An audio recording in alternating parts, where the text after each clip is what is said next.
જય શ્રી રામ દોસ્તો, કેમ છો તમે બધા? તમારા બધાનું સ્વાગત છે કે અમારા નવા બ્લોગમાં. તો આગલા બ્લોગમાં તમે જોયેલું હતું કે આપણે રામદેવપીરની પ્રાણ પ્રતિષ્ઠા છે, એટલે યજ્ઞ હતો ને મૂર્તિ લેવા જવાની નથી. તો તમે બ્લોગ ન જોયા હોય તો જોઈ આવો, આપણી ચેનલમાં અપલોડ થઈ ગયા છે. તો આજે યજ્ઞનું બધું કાર્યક્રમ પૂરો થઈ ગયો. તો આજે આપણે રાતે 10 વાગે લોક ડાયરાનું આયોજન કરેલ છે. તો તમે બ્લોગમાં બના રહેજો અને હા, બ્લોગને જોવાનું ભૂલતા નહીં, એટલે બ્લોગને પૂરો જોજો. એટલે તો અમારી ચેનલમાં નવા હોય તો લાઇક, શેર અને સબસ્ક્રાઈબ કરવાનું ભૂલતા નહીં. ને તમે લોકો વિડીયોને સ્કીપ કરીને જોશો, પૂરો બ્લોગ નથી જોતા યાર, પ્લીઝ યાર બ્લોગને પૂરો જો ને શેર કરવાનું ભૂલતા નહીં. તો અત્યારે આપણે 10 વાગે લોક ડાયરાનું આયોજન છે, એટલે આપણે જવાનું છે. તો તમે બ્લોગમાં બના રહેજો. તો હાલો, અત્યારે આપણે 10 વાગે એટલે જવાનું છે લોક ડાયરામાં. તો હાલો જઈએ.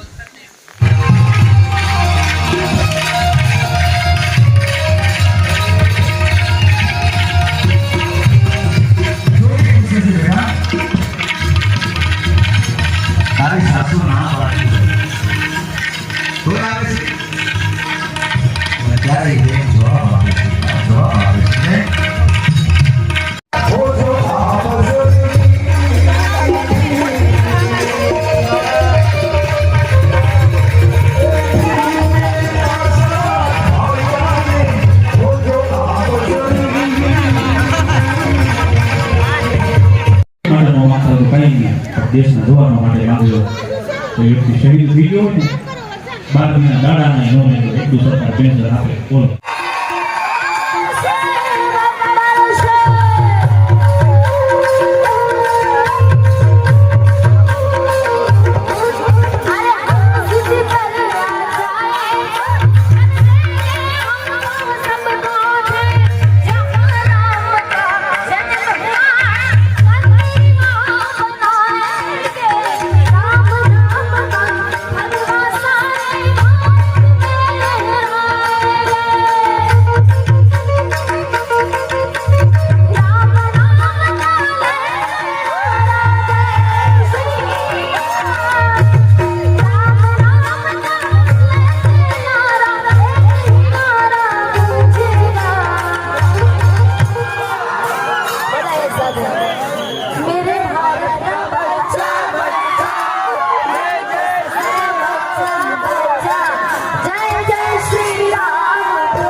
બાકી એક સમય બહુ મોટો માણસ છે ધોલાની તો એવો વાત સાંભળતો તો મેં ધોલા બન્યો.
તો તમને આ લોક ડાયરાનો બ્લોગ કેવો લાગ્યો કમેન્ટ કરીને જરૂરથી બતાવજો. અને હા, અમારી ચેનલમાં નવા હોય તો લાઇક શેર અને સબસ્ક્રાઈબ કરવાનું ભૂલતા નહીં. તો મળીએ કોઈ નવા બ્લોગમાં. તો બધાને જય શ્રી રામ.